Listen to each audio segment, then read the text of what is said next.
I just read a book by Pete Wilson called Let Hope In, and it really inspired me, and I just wanted to talk about it for a few minutes.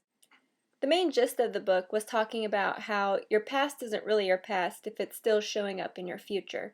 And so it got me thinking and really evaluating my life and asking the questions, what from my past am I letting influence my decisions in the way I live today?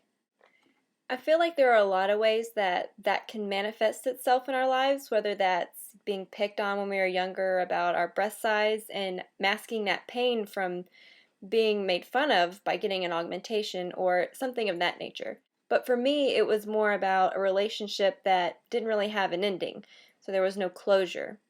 And when I think back on it, it's kind of like an open-ended chapter. Like there was no closure, and that kept coming up in my life, something that I wish I had done. And this was 10 years ago. So I started to evaluate my life and where I was, and I felt like I was in a really good place to make amends and to seek closure in that area of my life.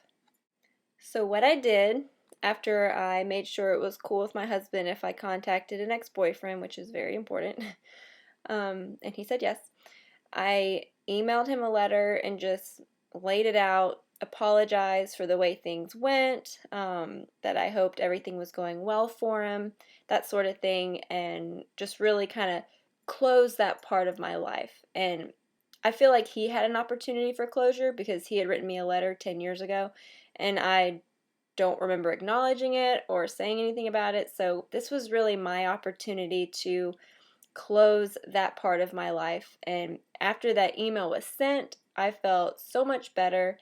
And I didn't get a response, which is totally fine because it wasn't about me. It was about getting that off of my chest for the sake of letting go of the past, of our past between me and that ex. So it's very freeing for me to talk about it and really just know that I reconciled that aspect of my life. So I really want to encourage you to identify past hurts that are still affecting you today and really be bold and be able to face it head on, because you don't want your past bleeding into your future and affecting the way you live your life. So I really want to encourage you to just take that step, make amends where it's needed, and move forward.